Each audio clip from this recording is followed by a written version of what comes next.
नाज़रीन आदाब, आप देख रहे हैं INN चैनल। मैं हूं शेख अहमद अली। आज की ख़ास बात में हम देखेंगे कई अहम कौमी और बैनुल अक़वामी ख़बरें, लेकिन सबसे पहले बात हैदराबाद की। हिंदुस्तान में अब मेट्रो शहरों की कमी नहीं रही। पहले सिर्फ चंद शहर इस फहरिस्त में हुआ करते थे, लेकिन अब ये तादाद बढ़ गई है। हैदराबाद भी इस लिस्ट में शामिल हो गया है। यहाँ तो हाल ही में मेट्रो ट्रेन भी आ गई है। कई साल से इस पर काम जारी था और आज ट्रेन दौड़ रही है, लेकिन शहर की इस पहचान में एक ज़बरदस्त रखना पड़ गया। वो था सैलाब, शहरी सैलाब या अर्बन फ्लड। बाकी मेट्रो शहर जैसे मुंबई, चेन्नई, कलकत्ता, दिल्ली, बेंगलोर और दीगर ने ये हालात पहले ही देख लिए हैं, जबकि हैदराबाद के लिए ये पहला तजुर्बा था। न सिर्फ हिंदुस्तान बल्कि दुनिया भर में मेट्रो शहर या बड़े शहर ऐसे मौसमी हालात का सामना कर रहे हैं। लेकिन तमाम तर जदीद तरक्यात के बावजूद ये एक अनोखी बात है कि सैलाब जैसी सूरत हाल को संभालना मुश्किल हो रहा है। साफ तौर पर कहा जा सकता है कि यह कुदरती कम, इंसानी हाथों की कारस्तानी ज़्यादा है। हैदराबाद शहर के बसाने वाले कुतुब शाही हुक्मरानों ने यहाँ की आबो हवा, पानी की फरावानी और ऊंचाई को देखा और शहर आबाद किया। इसके अलावा शहर को एक मंसूबे के तहत आबाद किया। हर गली और चौराहे का हिसाब रखा गया। दुनिया भर में भी कदीम दौर से ही शहर बसाने के लिए कुछ बुनियादी पैमानों का ख्याल रखा जाता है। मिसाल के तौर पर आबो हवा, हमलो नकल में आसानी, साफ़ पानी, कम आबादी और मुनासिब मनसूबाबंदी वगैरह। लेकिन धीरे धीरे ये पैमाने कमज़ोर और फिर गायब होते चले गए। आज दुनिया भर में शहरी आबादियों के मसाइल सबसे ज़्यादा हैं, अगरचे कि रोज़गार के मौक़े भी ज़्यादा होते हैं। आर्किटेक्ट हैदराबाद के जो आर्किटेक्ट हैं मीर मोमिन की मनसूबाबंदी ने शहर हैदराबाद को काफ़ी अरसे तक तमाम हालात का मुकाबला करने के लिए तैयार रखा। लेकिन पिछले 25 बरसों से हैदराबाद की आबादी और नवाही इलाक़ों का अर्बनाइजेशन जारी है। बैरूनी इलाके भी अब शहर की हुदूद तस्वुर किए जाते हैं और अब इसके भयानक नताइज भी सामने आ रहे हैं। शहर में बुनियादी सहूलतों, पानी और सामान ज़रूरिया का पहुँचना हुकूमत के लिए एक मुश्किल काम हो गया है, और फिर सफाई व दीगर काम अपनी जगह। वाज़ेह रहे कि एक सदी क़ब्ल 1931 में अल्लामा इकबाल ने मुसलोनी को एक मशवरा दिया था। वो गोलमेज़ कॉन्फ्रेंस के बाद उससे मिले थे। उन्होंने कहा था कि नबी करीम सल्लल्लाहु अलैहि वसल्लम का शहरों की आबादी और फैलाव के बारे में क्या फरमान था। फरमान ये था कि शहरों की आबादी को ज़्यादा बढ़ने मत दिया करो। जैसे ही आबादी एक हद तक बढ़ जाए तो उस शहर से हटकर एक नया शहर आबाद कर लिया जाए, क्योंकि अगर आबादी बढ़ जाती है तो शहर के हालात पर काबू पाना आसान नहीं होता। जराइम में इजाफा हो जाता है, मईशत कमज़ोर हो जाती है। इस पर मुसलोनी ने काफ़ी हैरत का इजहार किया और अल्लामा इकबाल का शुक्रिया अदा किया था। आज हैदराबाद में ये बात वाज़ेह तौर पर देखी जा रही है। न सिर्फ हैदराबाद बल्कि दुनिया के कई बड़े शहर इन हालात से गुजर रहे हैं। शहरों की आबादी में कई गुना इजाफा हुआ है और अर्बनाइजेशन के मसाइल पैदा हो रहे हैं। बड़े शहरों में जराइम में इजाफा देखा जा रहा है और इससे जुड़े दीगर समाजी और बल्दी मसाइल भी एक दर्द सर बनते जा रहे हैं। हिंदुस्तान के कुछ बड़े शहरों की आबादी नाकाबिले यकीन हद तक बढ़ गई है। मुंबई, दिल्ली और चेन्नई उसकी मिसाल है। यहाँ के हालात भी सब पर वाज़ेह हैं, जबकि छोटे शहरों में न सिर्फ बुनियादी सहूलियात अच्छी हैं बल्कि लॉ एंड ऑर्डर की सूरत हाल भी बेहतर है। तेलंगाना में कई छोटे शहर काफ़ी बेहतर अंदाज में आगे बढ़े हैं। तालीम, सेहत, सहूलियात, कारोबार और दीगर मैदानों में छोटे शहरों का रिकॉर्ड काफ़ी अच्छा है। नारायणपेट, तांडूर, मंचिरियाल, जगतियाल, करीमनगर, सूर्यापेट, कोड़ंगल, पेद्दापल्ली, जनगांव और दीगर शहर इसकी अच्छी मिसालें हैं। बढ़ते हुए मसाइल के दौरान अब हमें ये सोचना होगा कि क्या हमें वाकई बड़े शहर चाहिए या फिर बेहतर शहर चाहिए।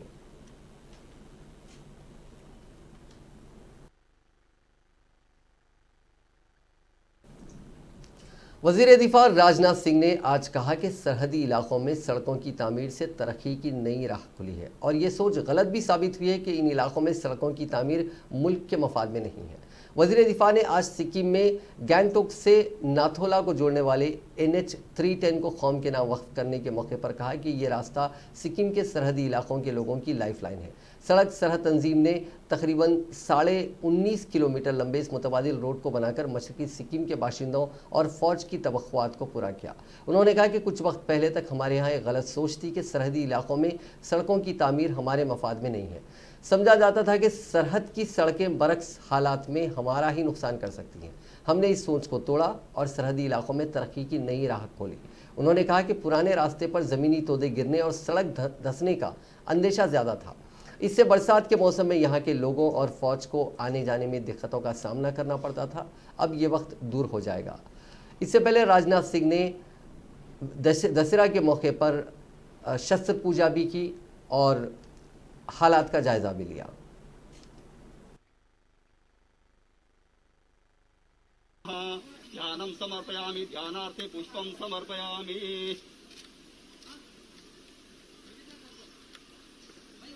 नारण्याग्राम्याश्च ये दानं समर्पयामि। युवा सुवासा परवीत आगात्र उत्रेयान् भवति जायमानः तं धीरा सह कवय उन्नयन्तु स्वाद्यो मनसा देवयन्त। श्रीखण्डं चन्दनं दिव्यं गन्धाढ्यं सुमनोहरं विलेपनं सुरश्रेष्ठं चन्दनं प्रतिगृह्यताम्।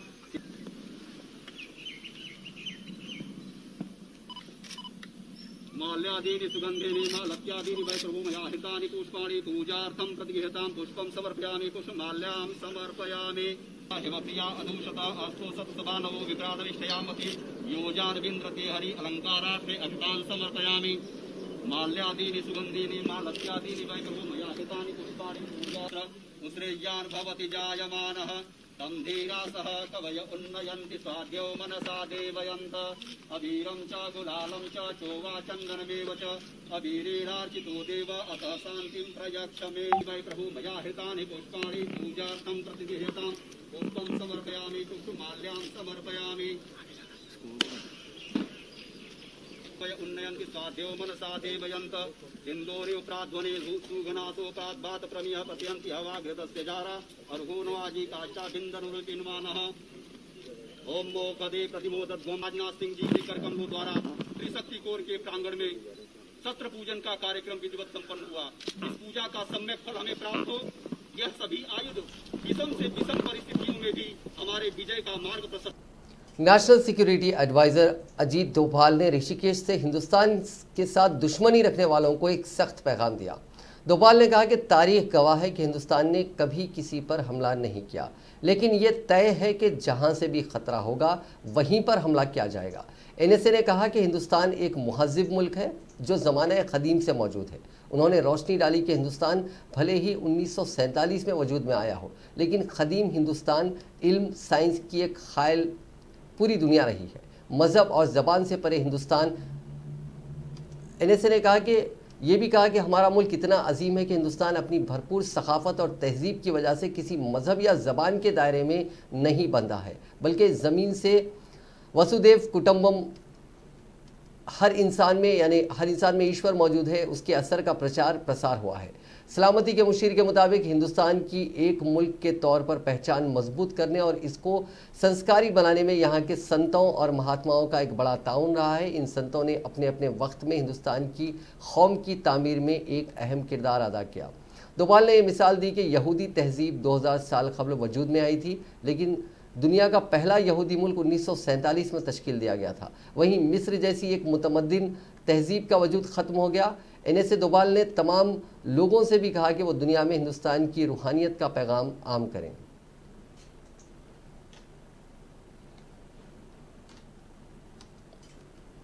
कांग्रेस के साबिक सदर राहुल गांधी ने एक बार फिर लद्दाख का मामला उठाते हुए हुकूमत पर हमला किया। इस बार उन्होंने मोहन भागवत को निशाना बनाते हुए कहा कि राष्ट्रीय स्वयंसेवक संघ यानी RSS के सरबराह हकीकत को जानते हैं, लेकिन वो सच का सामना करने से डरते हैं। उन्होंने कहा कि सच ये है कि चीन ने हमारी ज़मीन ले ली है। राहुल गांधी ने इतवार के रोज़ ट्वीट किया कि भागवत अंदर की हकीकत जानते हैं, वो सिर्फ इसका सामना करने से डरते हैं।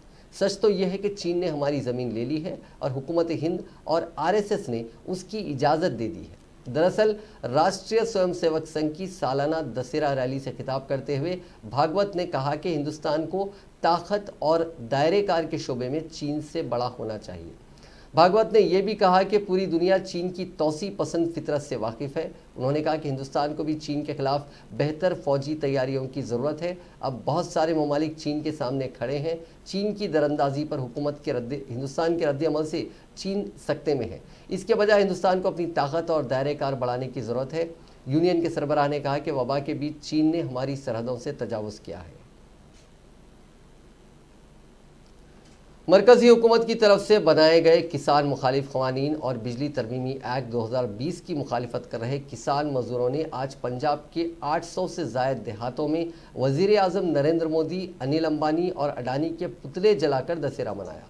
जानकारी देते हुए किसान मजदूर संघर्ष कमेटी के ओहदेदारों और ज़िला सदर इंद्रजीत सिंह बाट, धर्म सिंह सिद्धू, बलजिंदर सिंह और दीगर ने बताया कि ज़िले फेरूजपुर के मुख्तलिफ देहात में किसान मजदूरों ने वज़ीर आज़म मोदी, अंबानी और अडानी के पुतले फूंके और मरकज़ी हुकूमत के खिलाफ जमकर नारेबाजी की। किसानों ने मुतालबा किया कि किसान मुखालिफ काले क़वानीन और बिजली तरमीमी एक्ट को फौरी तौर पर ख़त्म किया जाए। इस मौके पर यूनियन के ज़िले पब्लिसिटी सेक्रेटरी जगतार सिंह कालाचार और ब्लॉक के सीनियर दोस्त प्रधान मंजीत सिंह घराचों ने मरकज़ी हुकूमत के खिलाफ किसान मुखालिफ क़वानीन की सख्त अल्फाज में मजम्मत की और इन क़वानीन को मनसूख करने के लिए जमा होकर किसानों का साथ देने के लिए मदऊ किया। इस मौके पर किसानों के अलावा आड़तिया एसोसिएशन के कायदीन और मेंबरान भी मौजूद थे।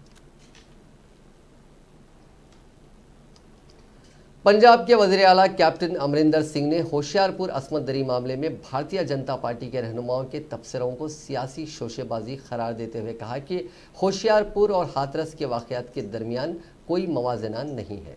कैप्टन सिंह ने होशियारपुर मामले में मरकज़ी वज़रा निर्मला सीतारामन और प्रकाश जावड़ेकर के तबसरों को सिरे से खारिज करते हुए कहा कि इन रहनुमाओं की तरफ से किए गए वादों के उलट होशियारपुर और हाथरस के वाक़यात के दरमियान कोई कंपैरिजन नहीं है। उन्होंने कहा कि हाथरस वाक़े में उत्तर प्रदेश हुकूमत और पुलिस ने न सिर्फ सख्त कार्रवाई को अंजाम देने में नाकाम रही बल्कि इस नाजुक मामले पर मिट्टी डालने की कोशिश करती रही, जिससे ऊंची जात से जुड़े कसूरवार सज़ा से बच सकें।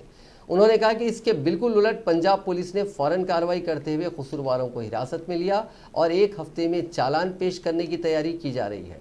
वज़ीर आला ने कहा कि उन्होंने पुलिस डायरेक्टर जनरल को हिदायत दी है कि अदालतों के ज़रिए फास्ट ट्रैक की बुनियाद पर केस की समाअत की जाए, जिससे कसूरवारों के खिलाफ सख्त और मिसाली कार्रवाई की जा सके।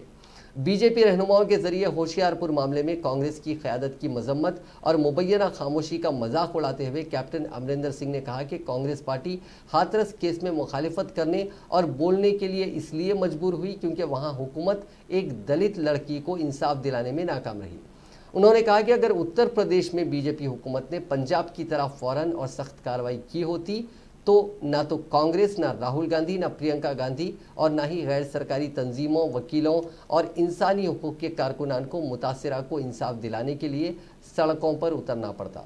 उन्होंने कहा कि वज़ीर फाइनेंस निर्मला सीतारामन के ज़रिए राहुल गांधी और प्रियंका गांधी पर मुंतखब सियासत और मुंतखब तय्युश के इल्ज़ाम हकीकत में बीजेपी पर पूरी तरह ठीक बैठते हैं। होशियारपुर के वाक़े पर बीजेपी के रद्द-ए-अमल को सियासत से तहरीक करार देते हुए उन्होंने इसकी सख्त मजम्मत की और कहा कि हाथरस केस में उत्तर प्रदेश हुकूमत और पुलिस की ज़्यादतियों के गुस्से में किसी बीजेपी लीडर ने ज़बान नहीं खोली, जबकि इस वक्त पूरा मुल्क गुस्से का इजहार कर रहा था।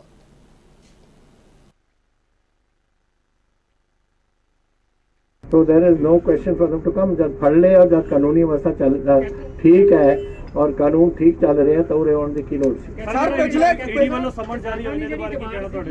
ਇੱਕ ਮਿੰਟ ਪੂਰੀ ਕਰ ਦਿੱਤੀ ਹੈ ਤੇ ਹੁਣ ਕਿਸਾਨਾਂ ਨਾਲ ਜਿਹੜਾ ਸੰਘਰਸ਼ ਖਤਮ ਕਰਨ ਦੀ ਗੱਲਬਾਤ ਚੱਲ ਰਹੀ ਹੈ ਤੁਹਾਡੀ ਸੰਘਰਸ਼ ਖਤਮ ਚੱਲ ਰਹੀ ਹੈ। ਮੈਂ ਦੇਖੋ ਸਾਡਾ ਝਗੜਾ ਦਿੱਲੀ ਨਾਲ ਹੈ, ਦਿੱਲੀ ਦੀ ਸਰਕਾਰ ਨਾਲ ਹੈ ਜਿਨ੍ਹਾਂ ਨੇ ਕਾਨੂੰਨ ਸਾਰੇ ਕੁਝ ਲੈ ਕੇ ਆਏ ਨੇ। ਅਸੀਂ ਤਾਂ ਕਿਸਾਨਾਂ ਦੀ ਮਦਦ ਦੀ ਗੱਲ ਕੀਤੀ ਹੈ ਔਰ ਮੈਂ ਠੀਕ ਨਹੀਂ ਸਮਝਦਾ ਔਰ ਕਿਸਾਨ ਜਥੇਬੰਦੀਆਂ ਨੂੰ ਮੈਂ ਅਪੀਲ ਕੀਤੀ ਹੈ कि आप अपने पंजाब का क्यों नुकसान करा रहे हैं। अगर तुम कोई धरने तुरने लाने जाके दिल्ली लाओ, इतने तो तुम सड़क बंद करती, साडा नुकसान, मुसाफिर नहीं आ सकते, साडा नुकसान, जी अज कणक चक झोना चकना और अपने गोडाउन खाली करने ने, वो साडा नुकसान नहीं, जी हूँ मंडिया के आ रही है झोना जाऊगा कितने, फिर तुसीं जेह्ड़े कोला मेरे एक दिन का एक प्लांट वास्ते कोला रह गया, 2-4 दिन च बिजली बंद और इत्थे कोई बिजली नहीं होनी। अब बात कोरोना वायरस की। दुनिया में कोरोना से मुतासरीन का आंकड़ा आज 4,30,70,315 हो गया। 3,17,44,587 मरीज रिकवर हो चुके हैं। अब तक 11,56,366 अफराद की मौत हो चुकी है। अब भी 1 करोड़ से ज़ायद कोविड-19 के मरीज ज़ेरे इलाज हैं। ये आंकड़े worldometers.info वेबसाइट के मुताबिक हैं। इसी बीच स्पेन के वज़ीर आज़म पेड्रो सैंचेज ने मुल्क में तीसरी बार इमरजेंसी लगाने का फैसला लिया है। इसके बाद यहां कर्फ्यू और दूसरी पाबंदियां लगाई जा सकेंगी। मुल्क में अब तक 2 बार इमरजेंसी लग चुकी है। पिछले हफ्ते स्पेन पहला यूरोपीय मुल्क था जहां इन्फेक्शन के मामले 10 लाख से ज़्यादा हो गए थे। उधर मलेशिया के किंग अल सुल्तान अब्दुल्ला ने इमरजेंसी लगाए जाने की तजवीज़ को खारिज कर दिया। वज़ीर आज़म मुहिउद्दीन यासीन ने इमरजेंसी लगाने की बात कही थी, लेकिन किंग अल सुल्तान ने कहा कि इसकी ज़रूरत नहीं है। मलेशिया में कोरोना के मामले बढ़ रहे हैं। इतवार के रोज़ 865 मामले मिले थे और 8 अमवात हुई थी। मलेशिया में अब तक 26,565 केसेस मिल चुके हैं, जबकि 229 अफराद की मौत हो चुकी है। हिंदुस्तान में जानलेवा और मुहलिक तरीन आलमी वबा कोरोना वायरस को मात देने वालों की तादाद में मुसलसिल इजाफे से शिफायाबी की शरह 90% हो गई है। मुल्क में कोरोना वायरस के एक्टिव केसेस लगातार कम हो रहे हैं और अब उनकी तादाद घटकर 6,68,000 रह गई है और मुतासरीन की तादाद बढ़कर मजमूई तादाद मुतासरीन की बढ़कर 78,64,000 को अबूर कर चुकी है। मुल्क में सेहतियाब होने वाले कोरोना मरीजों की तादाद में मुसलसिल इजाफे की वजह से एक्टिव केसेस में कमी देखने को मिल रही है। मरकज़ी वजारत सेहत और ख़ानदानी बहबूद की जानिब से इतवार के रोज़ जारी ताज़ा तरीन आदाद शुमार के मुताबिक गुज़िश्ता 24 घंटों के दौरान मुल्क में 50,129 नए केसेस रिपोर्ट हुए, जिससे मुतासरा मरीजों की मजमूई तादाद 78,64,811 हो गई। इसी अरसे के दौरान 62,077 अफराद ने कोरोना को शिकस्त दी, जिससे अब तक मुल्क में 70,78,123 मरीजों ने शिफायाबी हासिल की। सेहतमंद मरीजों की तादाद नए केसेस के मुकाबले में ज़्यादा होने से एक्टिव केसेस 12,526 से घटकर 6,68,154 रह गए। इसी अरसे के दौरान कोरोना वायरस से मुतासिर 578 मरीजों की मौत हो गई, जिससे हलाक शुदगान की मजमूई तादाद 1,18,534 हो गई।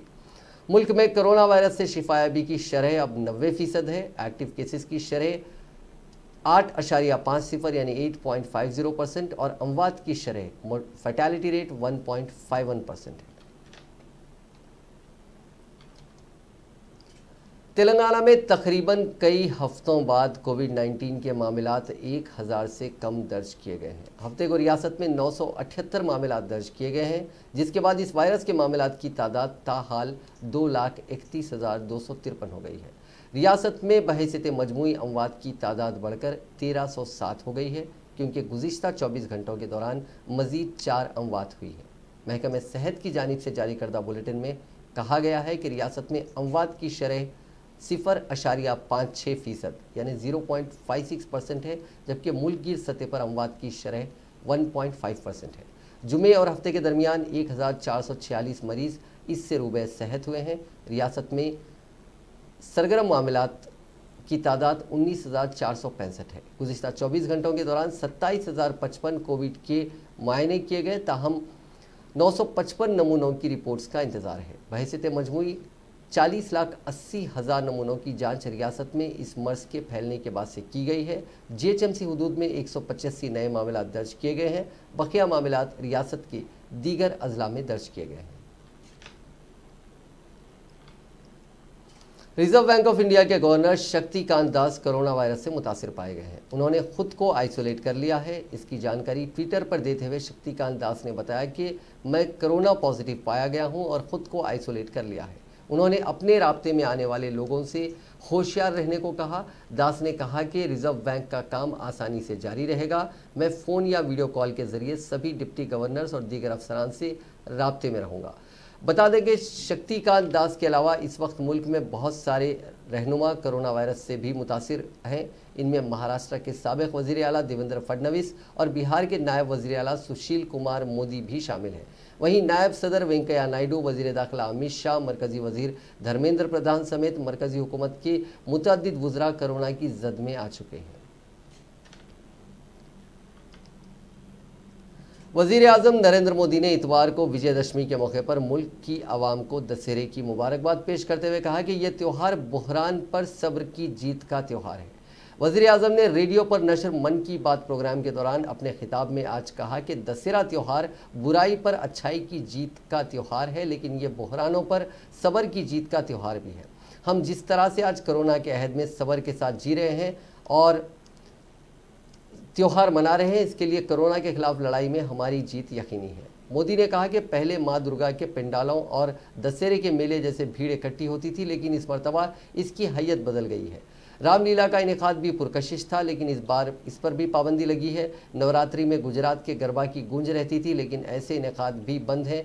उन्होंने कहा कि आने वाले ईद, शरद पूर्णिमा, वाल्मीकि जयंती, धनतेरस, गुरु नानक जयंती और छठ जैसे त्यौहार में भी कोरोना बहरान के अहद में इसी तरह मोहतात रहना होगा।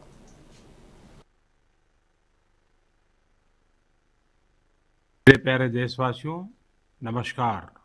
आज विजयादशमी यानी दशहरे का पर्व है। इस पावन अवसर पर आप सभी को ढेरों शुभकामनाएं। दशहरे का ये पर्व असत्य पर सत्य की जीत का पर्व है, लेकिन साथ ही ये एक तरह से संकटों पर धैर्य की जीत का पर्व भी है। आज आप सभी बहुत संयम के साथ जी रहे हैं, मर्यादा में रहकर पर्व त्योहार मना रहे हैं। इसलिए जो लड़ाई हम लड़ रहे हैं उसमें जीत भी सुनिश्चित है। पहले दुर्गा पंडाल में मां के दर्शनों के लिए इतनी भीड़ जुट जाती थी, एकदम मेले जैसा माहौल रहता था, लेकिन इस बार ऐसा नहीं हो पाया। पहले दशहरे पर भी बड़े बड़े मेले लगते थे, लेकिन इस बार उनका स्वरूप भी अलग ही है। रामलीला का त्योहार भी उसका बहुत बड़ा आकर्षण था, लेकिन उसमें भी कुछ न कुछ पाबंदियां लगी है। पहले नवरात्र पर गुजरात के गरबा की गूंज हर तरफ छाई रहती थी। इस बार बड़े बड़े आयोजन सब बंद है। अभी आगे और भी कई पर्व आने वाले हैं। अभी ईद है, शरद पूर्णिमा है, वाल्मीकि जयंती है, फिर धनतेरस, दिवाली, भाई दूज, छठी मैया की पूजा है, गुरु नानक देव जी की जयंती है। कोरोना के इस संकट काल में हमें संयम से ही काम लेना है, मर्यादा में ही रहना है। साथियों, जब हम त्योहार की बात करते हैं, वज़ीर आज़म नरेंद्र मोदी के हिंदुस्तान के हर शहरी को कोरोना की वैक्सीन पहुंचाने के हुक्म पर डिजिटल तौर पर तैयारियां की जा रही हैं। दरअसल वज़ीर आज़म नरेंद्र मोदी ने कहा था कि जैसे ही कोरोना वैक्सीन आती है तो उसे हर हिंदुस्तानी तक पहुंचाने का काम इलेक्शन की मनसूबाबंदी की बुनियाद पर नीति आयोग मुकम्मल करेगा। माफ़ कीजिएगा, ये काम नीति आयोग के मेंबर वीके पाल ने कहा कि इसके लिए हमने पहले ही ऐसे सिस्टम पर काम करना शुरू कर दिया है जिससे आसानी से मालूम हो जाएगा कि ये वैक्सीन किसको मिली है और किसको नहीं, और कितने लोगों तक ये वैक्सीन पहुंच चुकी है। वीके पॉल ने कहा कि हिंदुस्तान की आबादी के लिहाज से ये ख्याल रखा जाएगा कि वैक्सीन हर एक तक पहुंच जाए।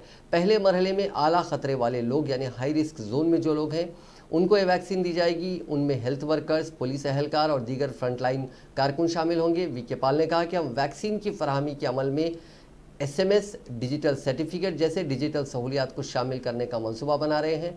पाल ने कहा कि तवक्को है कि 2021 के अवाइल में हिंदुस्तान को कोरोना वैक्सीन मिल जाएगी। वीके पाल ने कहा कि जिनको कोरोना की वैक्सीन देनी होगी उन्हें पहले एक SMS हासिल होगा जिसमें वैक्सीन लेने के वक्त, तारीख और जगह के बारे में तमाम मालूमात फराहम की जाएंगी। कितनी मिकदार में खुराक दी जाएगी इसके बारे में भी SMS मालूमात फराहम करेगा। इसके साथ ही उस शख्स को वैक्सीन देने के बाद ये देखा जाएगा कि वैक्सीन ने उसे किस तरह मुतासिर किया। अगर दवाई का शख्स पर कोई मनफी असर नहीं पड़ता है तो फिर इसे QR पर मुबनी डिजिटल सर्टिफिकेट भी दिया जाएगा। इस डिजिटल सर्टिफिकेट के रिकॉर्ड भी कमीशन के पास महफूज होंगे। VK पॉल ने कहा कि जिस तरह इंतखाबात में स्कूलों को वोट डालने के लिए बूथ के तौर पर इस्तेमाल किया जाता है, इसी तरह कोरोना वैक्सीन में भी स्कूलों में बूथ लगाए जाएंगे। वैक्सीन उसूल कुनिंदगान को अपने इलाके के स्कूलों में बनाए गए बूथों पर आकर टीका लगाना होगा। पाल के मुताबिक ये वैक्सीन तकरीबन 30 करोड़ लोगों के लिए आएगी, जिसमें 7 मिलियन डॉक्टर और पैरामेडिकल समेत 20 मिलियन दूसरे फ्रंट लाइन हेल्थ वर्कर्स भी शामिल हैं। बता दें कि माजी में वज़ीर आज़म मोदी ने मरकज़ी वज़ीर सेहत हर्षवर्धन, वज़ीर आज़म के प्रिंसिपल सेक्रेटरी और नीति आयोग के मेंबर, सीनियर साइंसदान, वज़ीर आज़म के दफ्तर के अफसरान और बहुत सारे महकमों के अहदेदारों के साथ मीटिंग की थी, जिसमें उन्होंने कहा था कि इस पूरे अमल में एक मजबूत IT सिस्टम होना चाहिए और इस निज़ाम को ऐसा बनाना चाहिए कि इससे हमारे सेहत के निज़ाम की मुस्तकिल क़द्र हो। हिंदुस्तान में 3 कोरोना वैक्सीन का ट्रायल जारी है। ICMR और भारत बायोटेक, जाइड्स कैडिला और ऑक्सफोर्ड वैक्सीन का ट्रायल मुख्तलिफ मराहल में है। हाल ही में वजारत सेहत के एक सीनियर ओहदेदार ने उम्मीद जाहिर की थी कि दिसंबर तक हिंदुस्तान को कोरोना वैक्सीन मिल जाएगी। हिंदुस्तान को पहला वर्ल्ड कप दिलवाने वाले कप्तान कपिल देव को इतवार के रोज़ शहर के एक हॉस्पिटल से फारिग कर दिया गया। दिल का दौरा पड़ने से 2 दिन कबल उनकी एंजियोप्लास्टी हुई थी। 61 साला साबिक ऑलराउंडर को सीने में तकलीफ की शिकायत के बाद फोर्ट स्कॉट्स हार्ट इंस्टीट्यूट के इमरजेंसी डिपार्टमेंट में दाखिल किया गया था। अब वो सेहतमंद है। अस्पताल ने एक बयान में कहा कि कपिल देव को आज सपहर के बाद फारिग कर दिया गया। वो बेहतर हालत में हैं और जल्द ही अपनी रोज़मर्रा की सरगर्मियों का आगाज़ कर सकते हैं। वो मुस्तकिल तौर पर डॉक्टर अतुल से मशवरा करते रहेंगे। एंजियोप्लास्टी दिल में आम खून की गर्दिश करने के लिए मजदूर शरियानों को खोलने का अमल है। अस्पताल में दाखिल होने के बाद कपिल की हालत की जांच की गई और हॉस्पिटल के हार्ट इमराज के शोबे के डायरेक्टर डॉक्टर माथुर ने एंजियोप्लास्टी की है। कपिल देव के साबिक साथी चेतन शर्मा ने कपिल और डॉक्टर माथुर की तस्वीर के साथ ट्वीट किया है कि डॉक्टर अतुल माथुर ने कपिल पाजी की एंजियोप्लास्टी की है। वो अब सेहतमंद है और उन्हें छुट्टी दे दी गई है। ये तस्वीर हॉस्पिटल से डिस्चार्ज होने वाले वक्त की है। सोशल मीडिया पर बहुत सारे लोगों ने 1983 के वर्ल्ड फातेह अजीम ऑलराउंडर की सेहत से मुतालिक नेक ख्वाहिशात पेश की हैं। उनमें हिंदुस्तानी कप्तान विराट कोहली और सचिन तेंदुलकर समेत दीगर खिलाड़ी शामिल हैं। अफगानिस्तान के हुकूक इंसानी कमीशन ने फ़ौज की जानिब से मुल्क के शुमाल मशरिक सूबे ताखर में किए गए हवाई हमले में 12 बच्चों के मारे जाने की तस्दीक की है। अफगानिस्तान में अमेरिका के खुसूसी नुमाइंदे जुल्मे खलीलजाद ने इतवार को ट्विटर पर यह इत्तला दी। खलीलजाद ने ट्वीट किया कि ये एक संगीन हादसा है। बदकिस्मती से यह वाक़या सिर्फ ताखुर सूबे तक ही महदूद नहीं है, बल्कि मुल्क में तालिबान आम शहरियों को निशाना बनाकर कार बम धमाके, IED और दीगर हमले करते हैं। अफगानिस्तान के लश्करगाह और दीगर इलाकों से आम शहरियों को मजबूर होकर अपना घर छोड़ना पड़ा है। हम इस हादसे में मारे गए लोगों और ज़ख्मियों के अहले खाना के तई इजहार ताज़ियत पेश करते हैं। अमरीकी नुमाइंदे ने कहा कि अफगान हुकूमत और तालिबान के दरमियान जल्द से जल्द अमन बहाल करने के लिए अमरीका हर मुमकिन कोशिश करता रहेगा। दोनों फरीकों के दरमियान कतर की राजधानी दोहा में अमन बातचीत जारी है। वाज़ेह है कि इस हफ्ते की इब्तिदा में अफगानिस्तान की फ़ौज ने ताखर सूबे में तालिबान को निशाना बनाकर हमला किया था। यह हमला जहां हुआ था वहां एक मदरसा और मस्जिद थी। इसी हमले में कई बच्चे मारे गए थे। अफगानिस्तान के दारुल हुकूमत काबुल में खुदकश हमले में स्कूल के बच्चों समेत 30 अफराद की मौत हो गई और 70 से ज़्यादा अफराद ज़ख्मी हो गए। वजारत दाखिला ने बताया कि यह धमाका मगरबी काबुल में दस्तबारची के शिया अक्सरियती इलाके में एक तालीमी मरकज़ के बाहर हुआ। वजारत दाखिला के तर्जुमान तारिक अरियान ने बताया कि हमलावर तालीमी मरकज़ में दाखिल होने की कोशिश कर रहा था, जब सिक्योरिटी गार्ड ने उसे रोका। अरियान ने बताया कि मरने वालों की तादाद में मज़ीद इजाफा हो सकता है, क्योंकि मुतासरा अफराद के अहले खाना अब भी मुख्तलिफ अस्पतालों में तलाश कर रहे हैं जहां ज़ख्मियों को ले जाया गया। अफगान कौमी सलामती के डायरेक्टरेट के मुताबिक दहशतगर्द तंजीम दौलत इस्लामिया ने इस हमले की जिम्मेदारी कबूल की है। काबिल ज़िक्र है कि दौलत इस्लामिया से वाबस्ता तंजीम ने अगस्त 2018 में एक तालीमी मरकज़ पर हमले की जिम्मेदारी कबूल की थी, जिसमें 34 तलबा की मौत हो गई थी। अफगानिस्तान के अंदर इस्लामिक स्टेट यानी यानी ISIS ने बड़े पैमाने पर अक़लियती शिया सिखों और हिंदुओं पर हमले शुरू किए हैं जिन्हें वो गैर मजहबी मानते हैं। काबुल में दौलत इस्लामिया के वफादार एक बंदूक बरदार ने काबुल में एक मजहबी मकाम पर हमला करके 25 अफराद को हलाक करने के बाद सितंबर में हिंदू और सिख बरदरी के सैकड़ों अफराद मुल्क छोड़कर फरार हो गए थे।